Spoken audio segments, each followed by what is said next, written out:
إذاعة جمهورية مصر العربية من القاهرة تقدم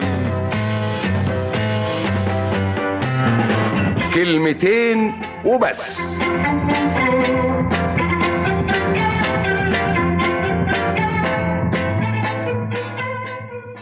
سيد أفندي وقف على محطة الأتوبيس. بعد ربع ساعة وصل الأتوبيس، لكن سيد أفندي ملحقش يركبه. كانت الشمس لسعته في دماغه. وصل الأتوبيس على بال ما سيد أفندي اتحرك كان الأتوبيس مشي. رجع تاني سيد أفندي يقف في مكانه، حاول يشوف حتة ظل.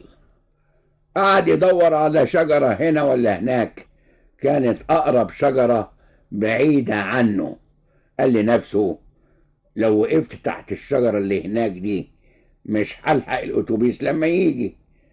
أنا كبرت وحركتي تقلت، أرجع تاني أقف في الشمس وأمري لله.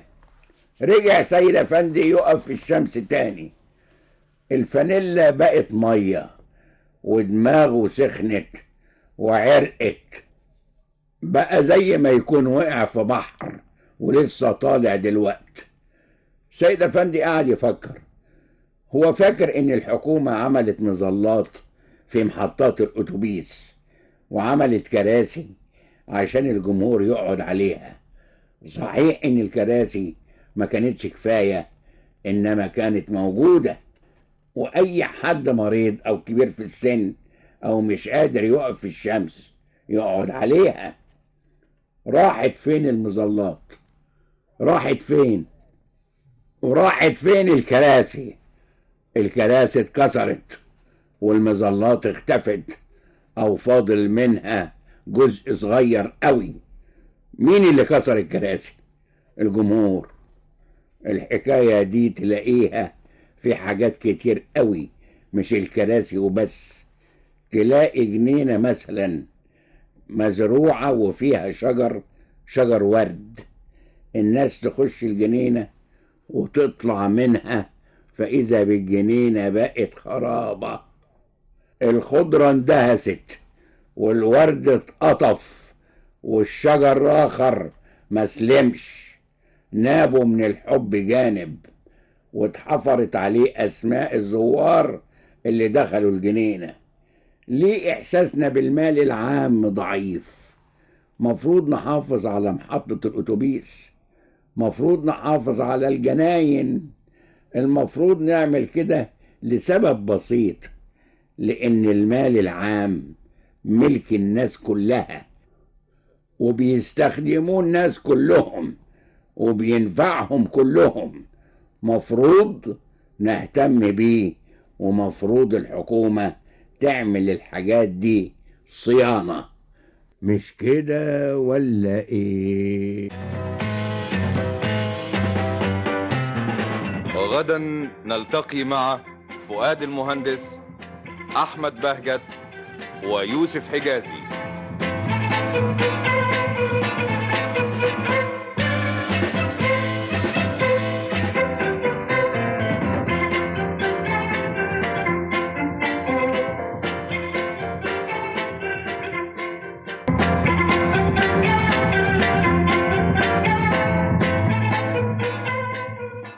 سيد أفندي وقف على محطة الأتوبيس.